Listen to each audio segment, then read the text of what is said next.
Hello, dear learners. Welcome to Aflah Academy. I'm teacher Salaan. And today's lesson is all about conversation. Most promptly, this conversation is different than the ones that we were learning before. Our major target is greeting a friend. Yeah. So, casharkan maanta wuxuu ku saabsan yahay conversation ayuu ku saabsan yahay wada sheekeysi weeye maadaama uu yahay wada sheekeysi khaasatan waxaan aad xoog u saari doonaa greeting a friend waxaa weeye salaan oo aad soo salaamaysid saaxiibkaaga oo muddo kugu dambeysay aadan arkin ayaamo ayuu ku saabsan yahay. So this conversation we have two categories, conversation A and conversation P. But our today's target is conversation A. Maantani waxaan bari doonaa conversation A. Then laterly we move on for conversation B. Then as I told you before, Samara kugu sheegay channelka aad la socotid waa Aflah Academy. So waxaan ka codsanayaa inshallah haddii la yiraahdo inaad subscribe as saara doontid for more content saa u hesho casharas dheeraada inshallah. So conversation kani waxaa sheekeysanaya Amina iyo Ahmed. Amina iyo Ahmed waa laba saaxiib ah oo muddo aan is arkin oo maanta ay wada kulmeen marka aan aragno waxay ku sheekeysanayaan. Amina waxay tiri, "Hi Ahmed, how have you been?" Ahmed wuxuu yiri, "I have been doing well. How about you?" Amina, "Pretty good. I have been busy with work. Ahmed, "That's great. We should catch up sometimes." Amina, "Sure. I will love that. At what time do you get chance?" Ahmed, "Around 4 p.m. Amina, "Nice to meet you." So from there now let's translate to Somali. This is Amina. Amina is the initial person who started the conversation here. Then Amina said, "Hi Ahmed." This hi is greeting because I mean it's greeting. Yeah, when you are greeting someone, you just use hi. You can also leave it here as you want. Satrapta samenkarta. You can also leave it or you can use it. "Hi Ahmed, how have you been?"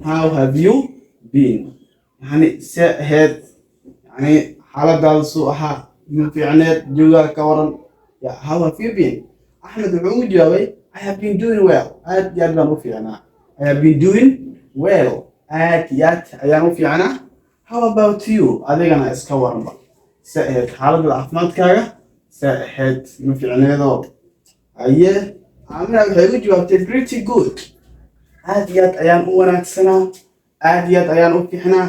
Joogaygu wuu deganaa. I have been busy. I have. This one means have. It's abbreviations of have. I have. Then abbreviated I have. Yes. So I have been doing well. How about you? Adigana iska waran? Pretty good. I have been busy. Waxaan ku mashquulsanaa with work. Shaqo ayaan ku mashquulsanaa. Ama you can also use job. Yeah? You can use also job. Yes, I have been busy with job. Waxaan ku mashquulsanaa shaqo. Ahmed wuxuu dhahay, "That's great." Aad ayay wanaagsan tahay.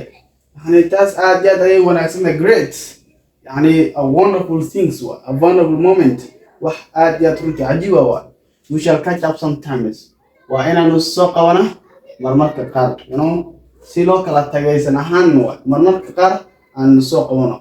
We shall catch up sometimes. Amina waxay tiri, "Sure. Haqiiq. I love it. I will love it." Aad baan u jeclaan doonaa inaan ku soo qabto mar waliba. That's at what time xiligeeba do you get chance aad heshaa fursad. Xiligeenta badan aad heshaa fursad weeye. Ahmed wuxuu dhahay, "Around 4 p.m. 10 saac galabnimo ayaan inta badan jahana selaa."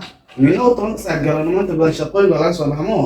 Either PE office work, either PE manual work, whatever it is. So Ahmed wuxuu dhahay, "Around 4 p.m.